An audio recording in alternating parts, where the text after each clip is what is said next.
أكبر Is not on mute. أشهد أن لا إله إلا الله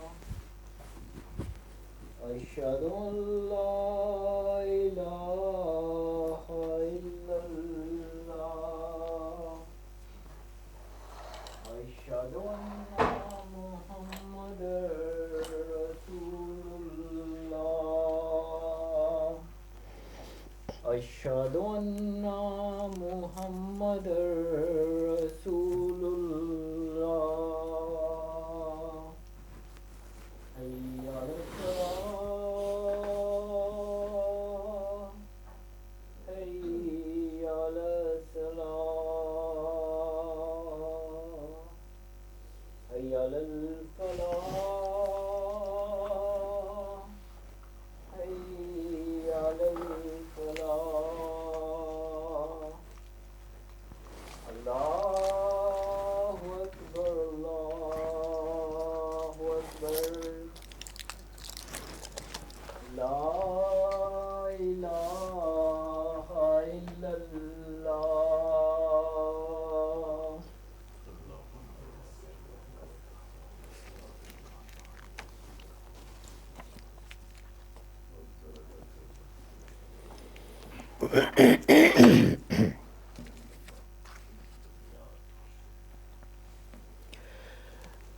أشهد أن لا إله إلا الله وحده لا شريك له وأشهد أن محمدا عبده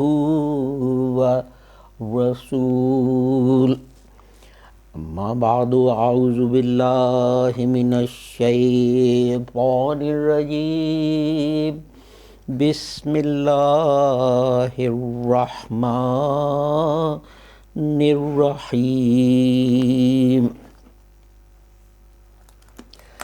We talked about the fact that it is a Muslim civic duty to take part in elections and go out and vote. And I thought it might be a good idea just to look at what else the Holy Quran tells us about our civic duty.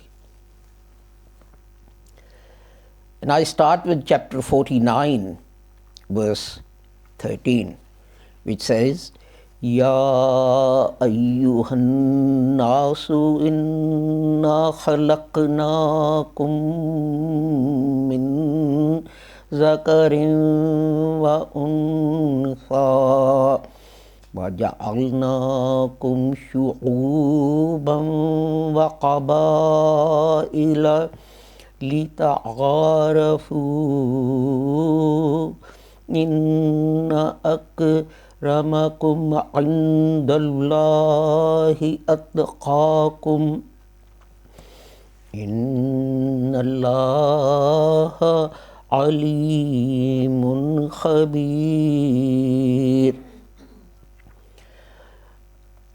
O people, we created you from a single male and female. And then we made from you tribes and families, so that you may know each other. But the best person in Allah's eyes from you is the one who does his duty best. Surely Allah is knowing and He is aware of what you do.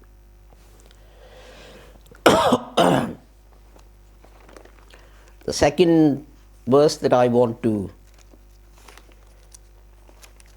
refer to is chapter 4, verse 9.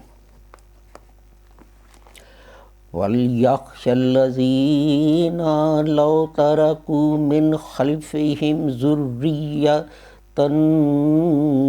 ضِعَافًا خَافُوا عَلَيْهِمْ فَلْيَتَّقُوا اللَّهَ وَلْيَقُولُوا قَوْلًا سَدِيدًا. Let those who fear,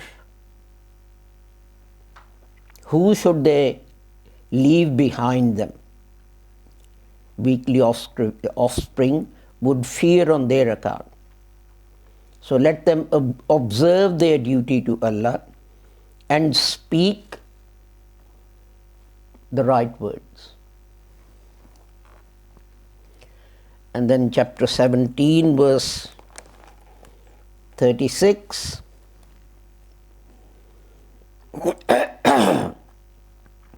Which says, and follow not that of which you have no knowledge.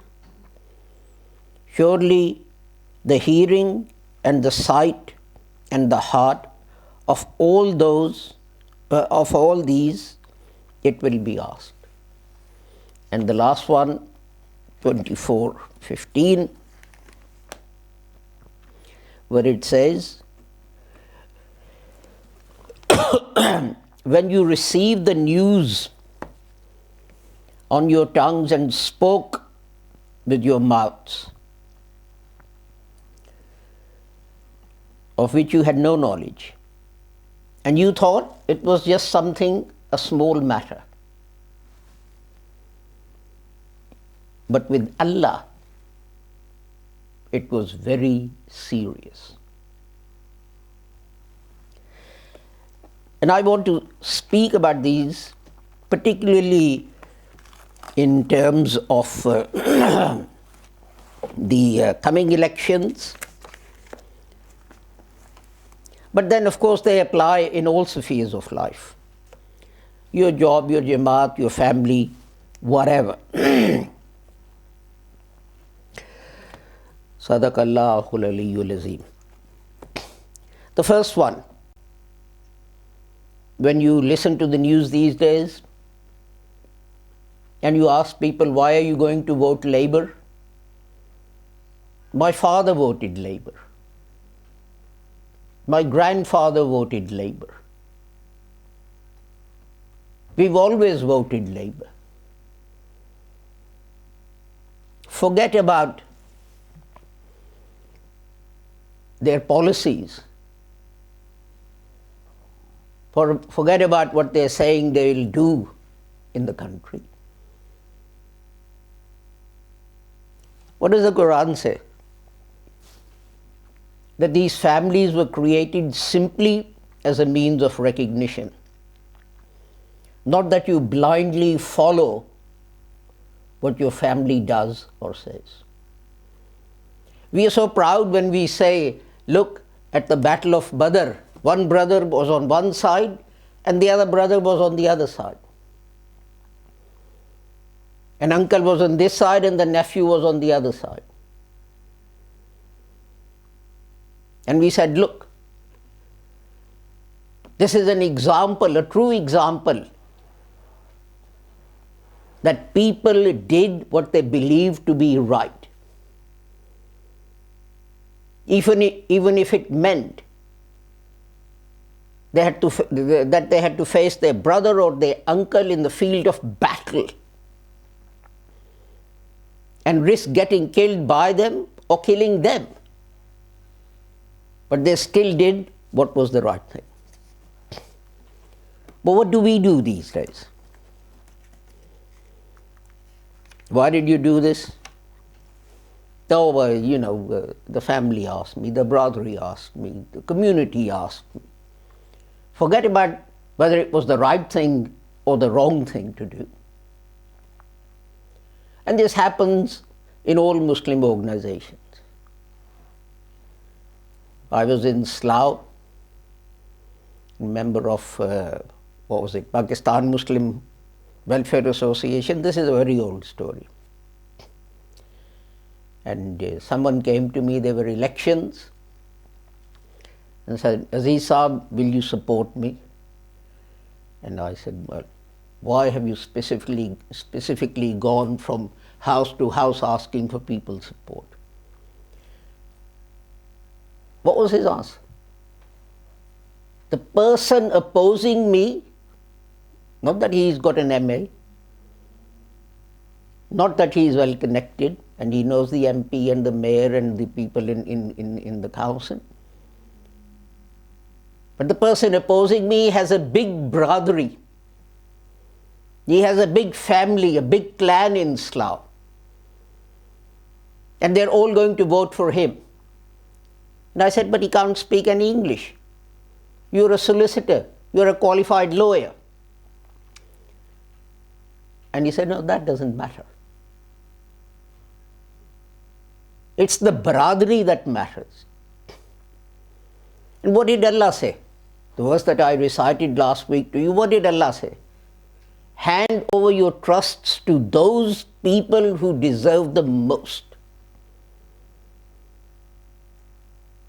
Your duty is not to blindly follow anyone. God says, obey your parents, but then it goes on to say, unless they ask you to do something wrong, unless they ask you to worship idols. You don't side with your family or your clan or your brotherly, or the fact that going back to your great-grandparents, you voted Labour at the cost of doing the right thing. What does God say? Who are the best people in the eyes of Allah? The one who do their duty best. Not the ones who follow their family all the time with their eyes closed.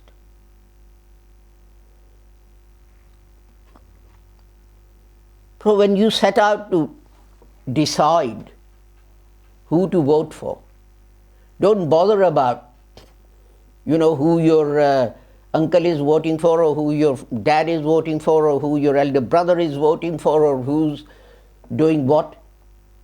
Make your own decision. Do your own duty.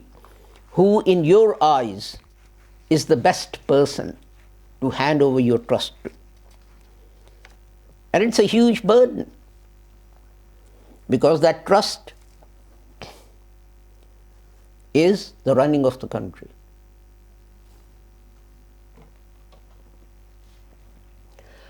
And in doing this, you see, sometimes people think they're very clever. And we get this in communiques. When negotiations are taking place between country A and country B, and the journalists are waiting outside, and you ask, why is there delay in issuing a communique? What are we told? They are trying to find a form of words that suits both of them. So if country A reads that, and its population, its prime minister and president goes back, what a great man I am. Look what I've done for my country. And the president or the prime minister of country B goes back to his country, and he says, look what I've done. I won everything in those negotiations. Islam disapproves of this kind of trickery. Kulu qalan sadida. There are many translations, speak the truth. But you can speak the truth in such a way as that to the hearer it becomes distorted. This is why Hazrat Maulana Muhammad Ali has said, speak the right words. Not just truth, but the right words, words which will not be misunderstood by someone to mean something else. And people are very proud of that, and I am subject to that many times when I go to some places and people say something, and I go and say to someone else, Mr. X or Mr. Y has said that. And if that person that I'm talking to is the native or national of that country, he just laughs.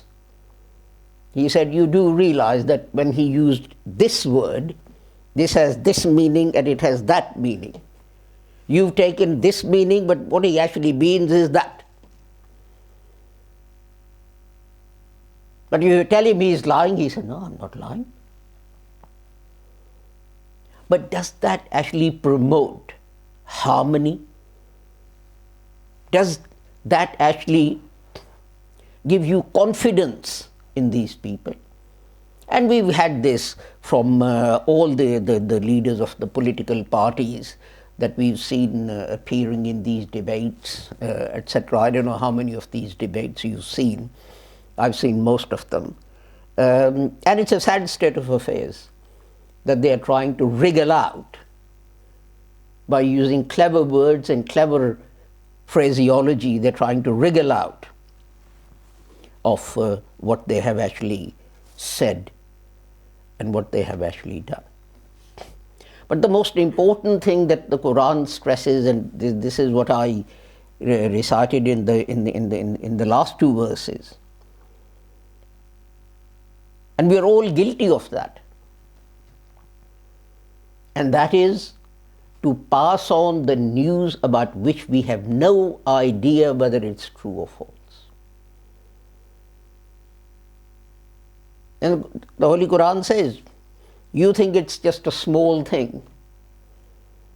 A said to B and B told you and you've told it to X, Y, Z, L, M, Q. It's just a small thing.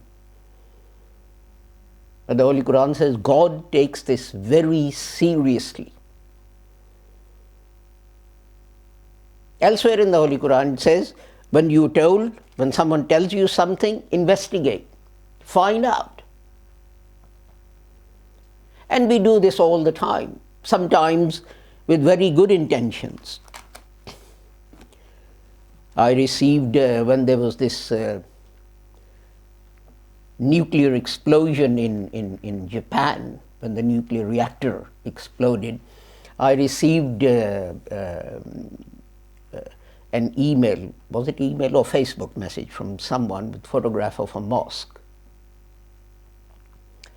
And it said, look, the whole city was destroyed, but this mosque remained intact.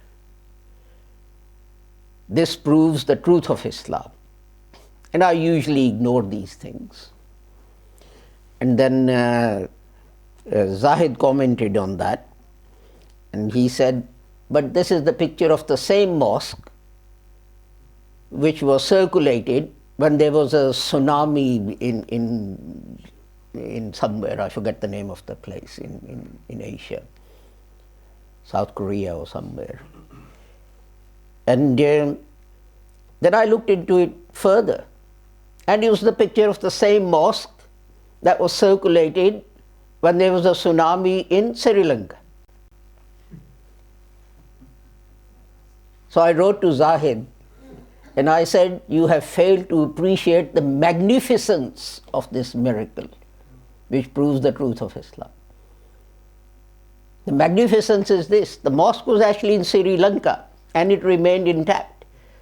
And then after tsunami, God picked it up and it took it to this other place. And there was a tsunami there and the mosque still remained intact. And then God picked it up and the angels took it to Japan. And there was this nuclear explosion and the mosque still remained intact. I said, you deny the magnificence of this great miracle and its glory. What are we trying to achieve by these childish things? Do you think other people, I'm a member of something called AFP, and what they do is they actually check all the photographs and videos and things which are circulated.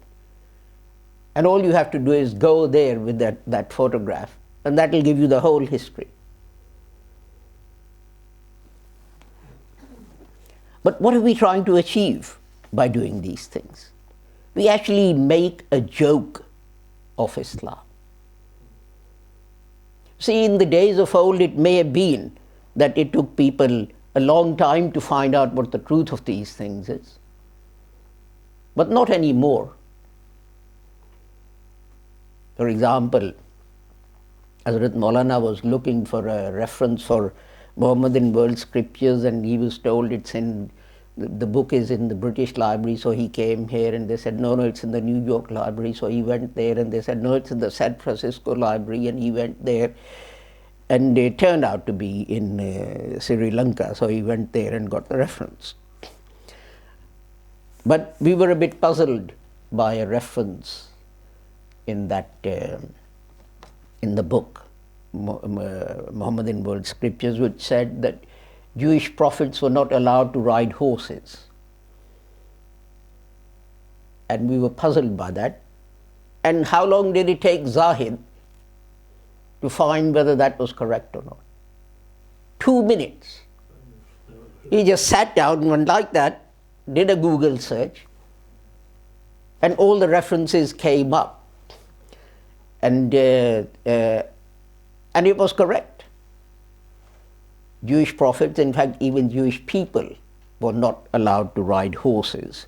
Presumably this is why Jesus rode into Jerusalem on a mule or a donkey rather than a horse, because that was regarded as a sign of arrogance, that you think you're very high and mighty, that you're riding a horse and so on, so and that kind of thing. But to get back to our topic, in courts, there is a very simple maxim. And I was at a hearing on Tuesday, and the other lawyer, the evidence that he presented, there was a weakness in it. He presented it in good faith, and I pointed out the error, and I gave the evidence that refuted what he was saying. And then I said to the judge, that throws the whole of his evidence into doubt. I said, I don't have time. Give me £10,000 and I'll investigate all the things that he's presented. But once you've shown one thing to be doubtful, to be a lie, then everything that person says is thrown into doubt. And that is the thing. Once they find that you've lied on one thing, like the picture of this mosque, or anything else, why would they believe anything else that you say? So the Holy Quran has given us these rules of conduct in civic society. They apply to our families, they apply to the place where we work, they apply everywhere. We talk about freedom, etc., etc. Yes, we have freedom of thought. But then, does it mean that you have freedom of action in everything? I was reading a khutbah by Hazrat Maulana Muhammad Ali. He gave this in, I don't know when it was, 1936. And he made a very good point, which I want to share with you. Without doubt, our Jamaat consists of free thinkers. One person thinks that the solution to one problem is this, another one says it's something else. There's nothing wrong in that. In fact, disagreeing with each other in this way is a blessing, because this is how knowledge develops. Blindly following anyone is wrong. But that only lasts so long as you're going to make a decision. once you've decided in implementing that,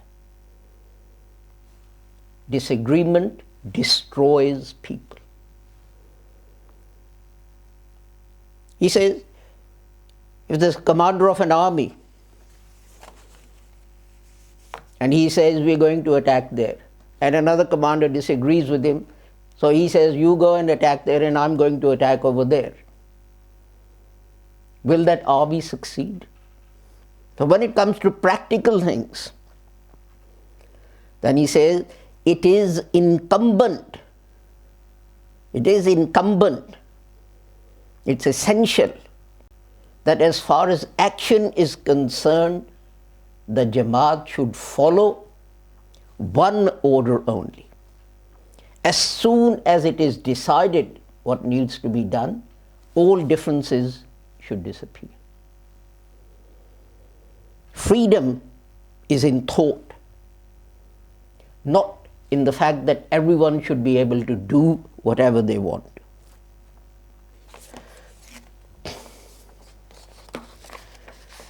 You can only achieve something if in action you're united.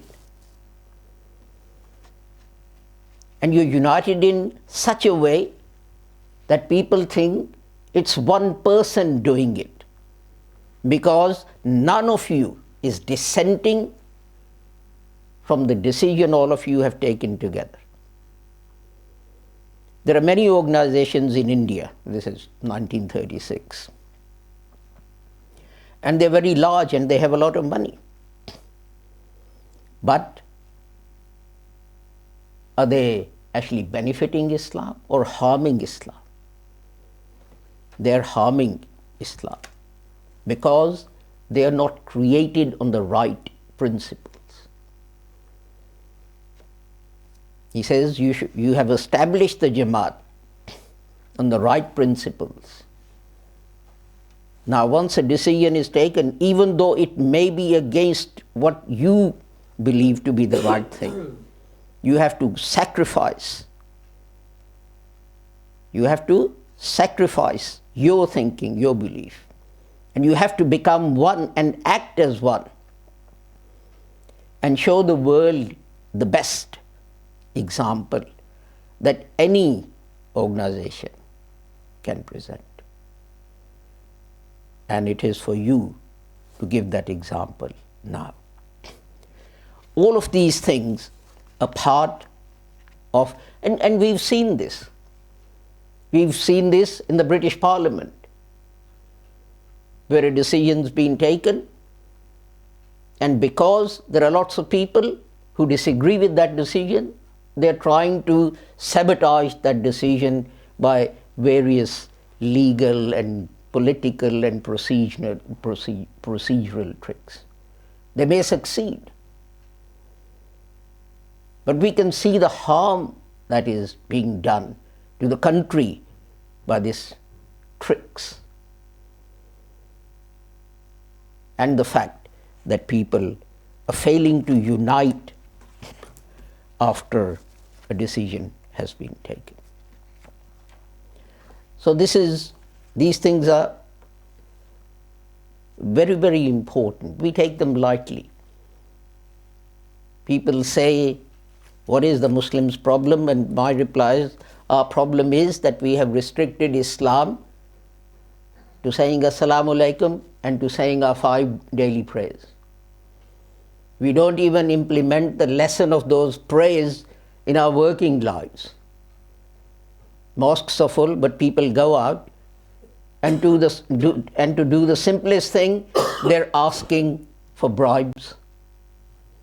So what was the point of you going to the mosque? And you see how damaging it has been, how damaging rumor mongering has been to states, to countries, to organizations. I'll end by something that Nasir Ahmad Farooqi Sahib told me. He said when Ayub Khan Sahib became president, he put me in charge of an anti-corruption campaign. He said, investigate all the politicians because this belief was rife that all politicians are corrupt, they're taking money, they're doing this, they're doing that, and so on. And Farooqi Saab said, I investigated, and then I gave him my report. And Ayub Khan was astounded. He said, the corruption I've seen is that the government gave this man a driver, and he asked him to wash his car as well as the official car. The corruption I see is that this man uses his official car to drop his kids to school before the car takes him to the office. But rumor mongering against a whole class of people made the whole country think that they're very bad, they're dishonest, they're lies, and so on and so forth. And that was the beginning of the problems for the state of Pakistan. We no longer trust anyone, we no longer believe anyone. Now, these are the words of the man who actually investigated all these people. He said, it was commonly believed that these people have millions and trillions and stashed away and so on, and they're robbing the state and all this kind of thing. And all we found was that maybe someone stole 10 rupees worth of petrol because he went out of his way to drop his son off to his school before going to the office, but that was the extent. But those rumors destroyed a whole class in Pakistan.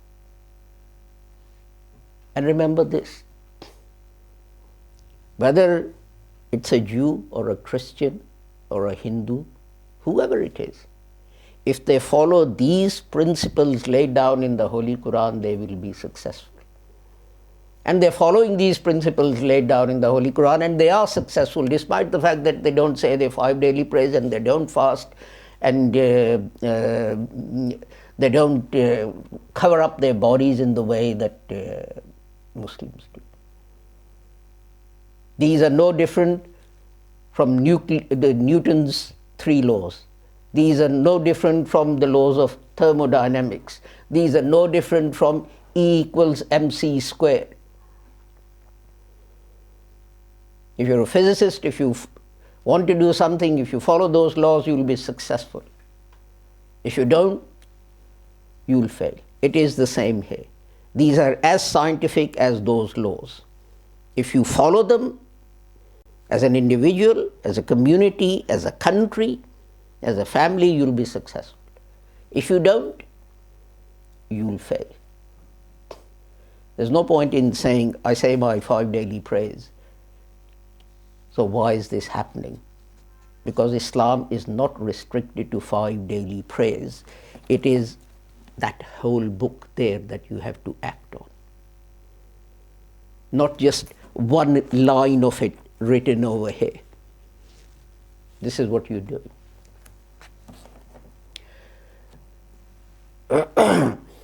Barakallahu lana wa lakum fil Quranil Azim wa nafa'ana wa iyyakum bil ayati wa zikril hakim. Innahu tawala jawadun kareemun malikum barraufur rahim.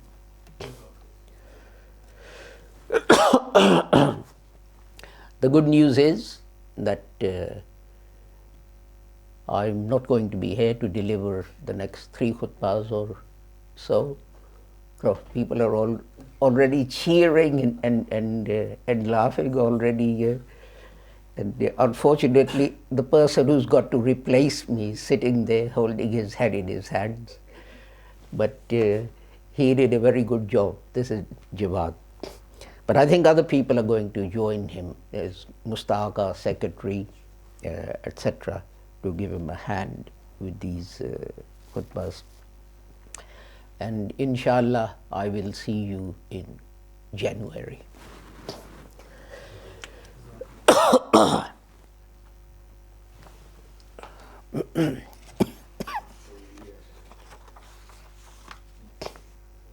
Alhamdulillah. الحمدللہ نحمدہ ونستعینہ ونستغفرہ ونؤمن بہ ونتوکل علیہ ونعوذ باللہ من شرور انفسنا ومن سیئات اعمالنا من یہدہ اللہ فلا مضل لہ ومن یضللہ فلا ہادی لہ واشہد ان لا الہ الا اللہ واشہد ان محمدا عبدہ ورسولہ اللہم صلی علی محمد وعلی آل محمد کما صلیت علی ابراہیم وعلی آل ابراہیم انکا حمید مجید اللہم بارک علی محمد وعلی آل محمد کما بارکت علی ابراہیم وعلی آل ابراہیم انکا حمید مجید اللہم انصر من نصر دین محمد صلی اللہ علیہ وسلم وجعلنا منہم واخذل من خذل دین محمد صلی اللہ علیہ وسلم ولا تجعلنا منہم عباد اللہ رحمکم اللہ ان اللہ یامر بالعدل والإحسان وإیتاء ذی القربى وینہی عن الفحشاء والمنکر والبغی یعظکم لعلکم تذکرون اذکروا اللہ یذکرکم وادعوہ یستجب لکم ولذکر اللہ اکبر واللہ یعلم ما تصنعون.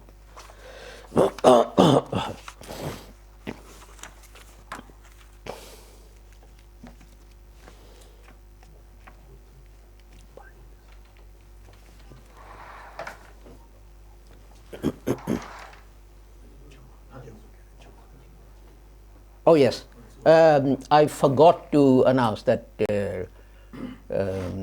because it is winter time, we'll be combining our Friday service with the Asr prayers, because people travel a long way to come to the mosque, and in traveling back they will miss the time for the Asr prayer. Thank you very much.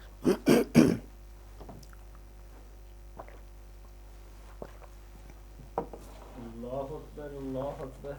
Ashhadu an la ilaha illallah wa ashhadu anna Muhammadan Rasulullah.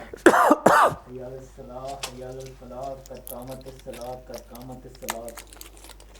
Allahu Akbar, Allahu Akbar. La ilaha illallah. Allahu Akbar.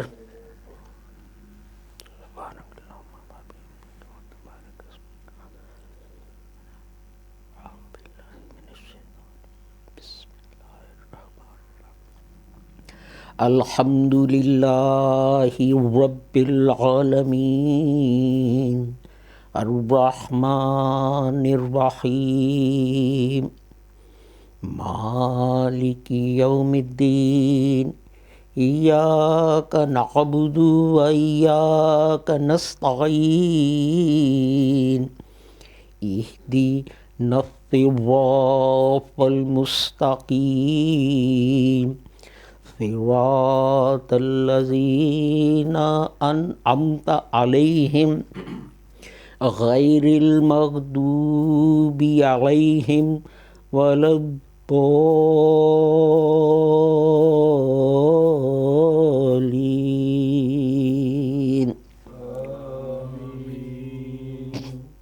قل هو اللہ احد اللہ الصمد لم یلد ولم یولد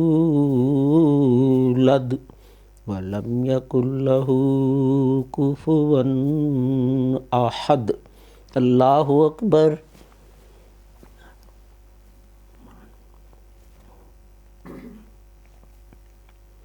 سمع اللہ لمن حمدہ. اللہ اکبر.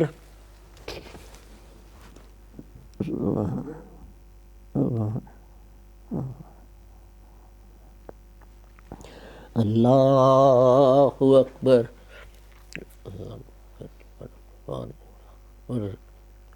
اللہ اکبر.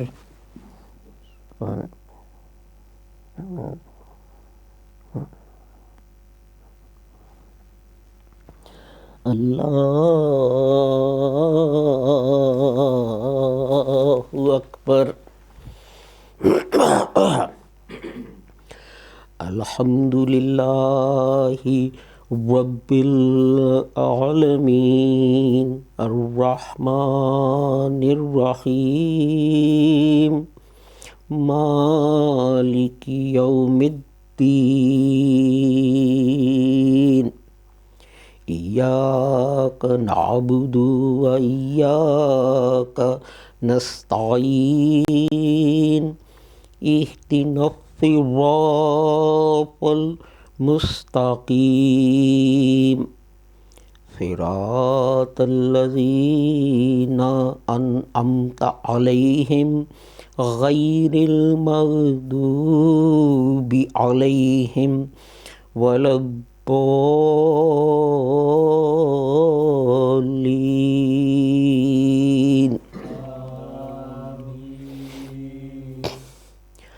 قل أعوذ برب الفلق من شر ما خلق ومن شر غاسق إذا وقب ومن شر النفاثات في العقد ومن شر حاسد إذا حسد اللہ اکبر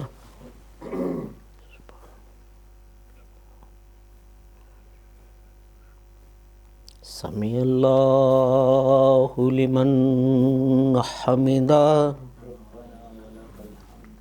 اللہ اکبر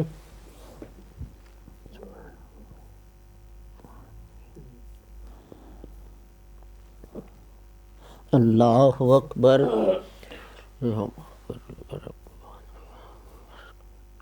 اللہ اکبر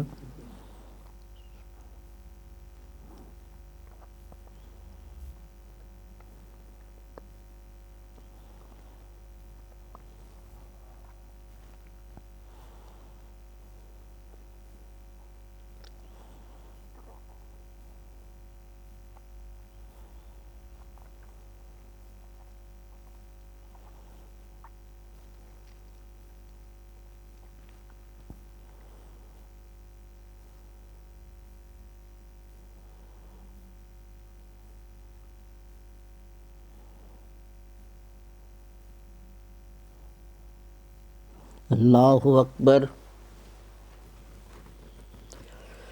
والصلاۃ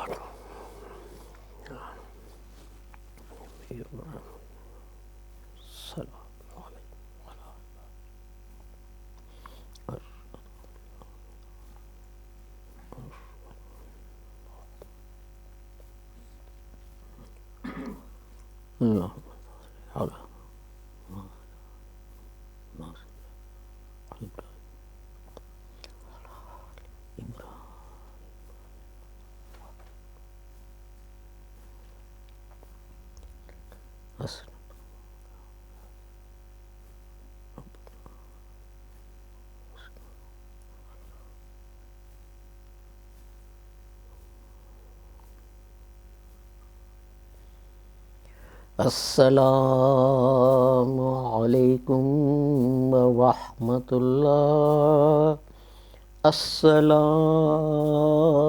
علیکم ورحمۃ اللہ استغفر اللہ استغفر اللہ ذنبی واتوب اللہ کے سلام تمہارا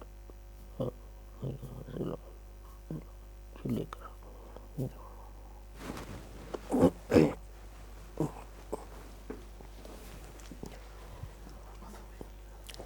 اثر پریئر اللہ اکبر اللہ اکبر اشہد ان لا الہ الا اللہ اشہد ان محمد رسول اللہ حی علی الصلاۃ حی علی الفلاح قد قامت الصلاۃ قد قامت الصلاۃ اللہ اکبر لا الہ الا اللہ اللہ اکبر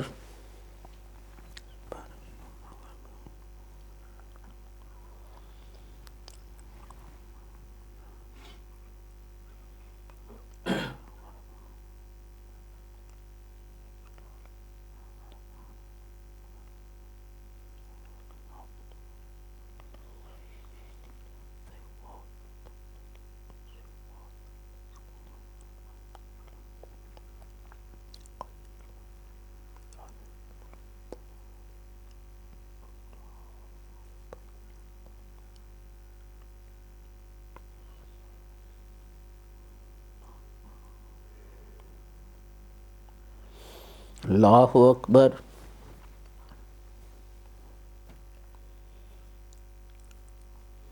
Sami Allahu liman hamida. Rabbana lakal hamd. Allahu Akbar.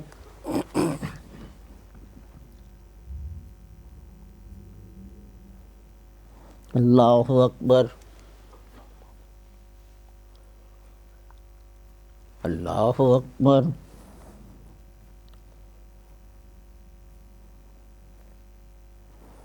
Allahu Akbar.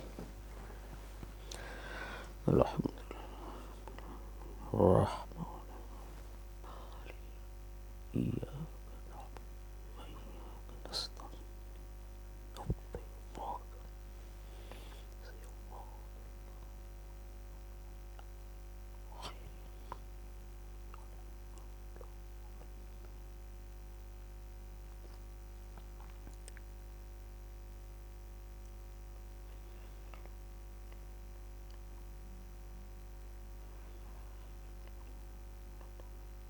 Allahu Akbar.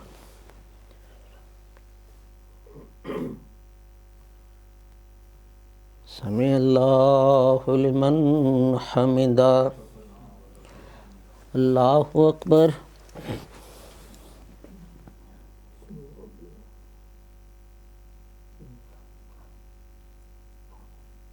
Allahu Akbar.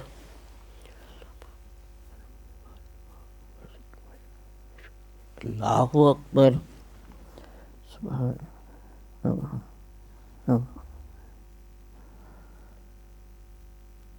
Allahu Akbar.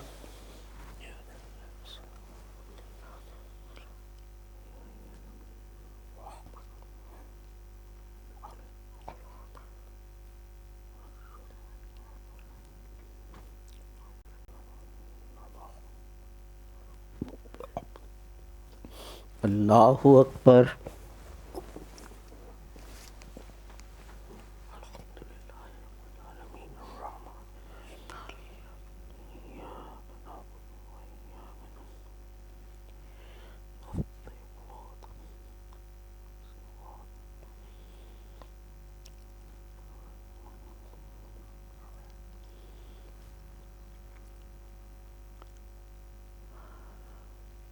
Allahu Akbar. Sami Allahu liman hamida. Allahu Akbar.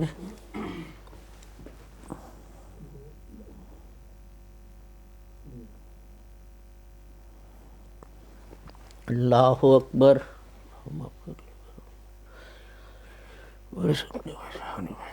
Allahu Akbar.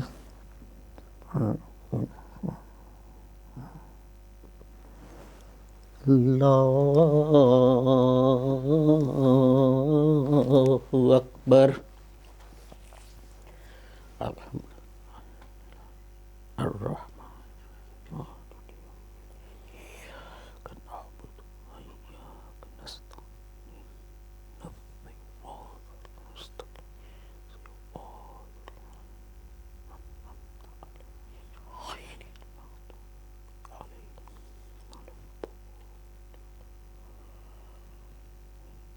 Allahu Akbar.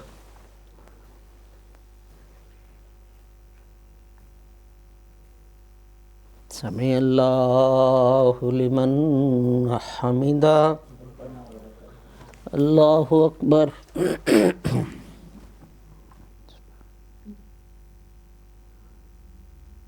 Allahu Akbar. Allahu Akbar.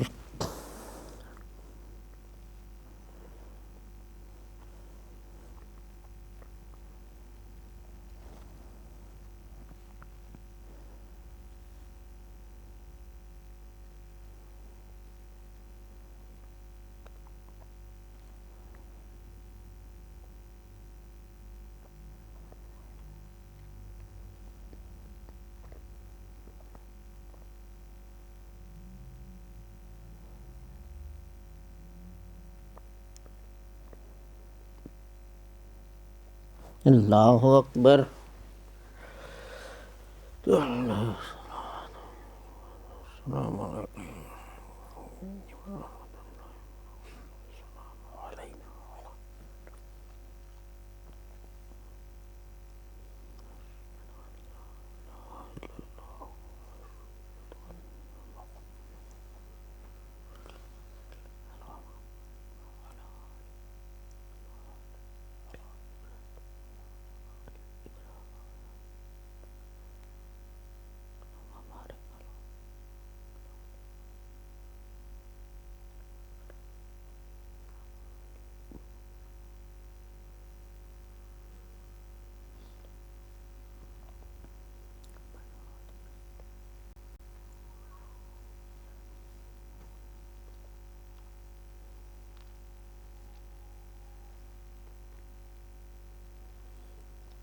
Assalamu alaikum wa rahmatullah. Assalamu alaikum wa rahmatullah. Astaghfirullah.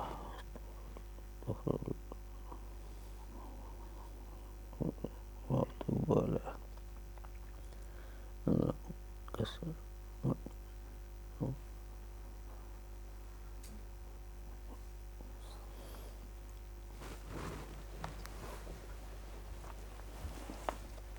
میں کروں پھر announcement کروں گا.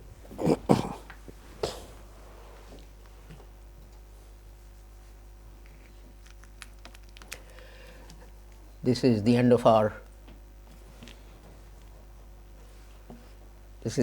our Friday service. Thank you for joining us, and we'll meet again when I return. But in the meantime, of course, our Friday service and broadcasts, both on live stream on Facebook, YouTube, and over the radio, will continue.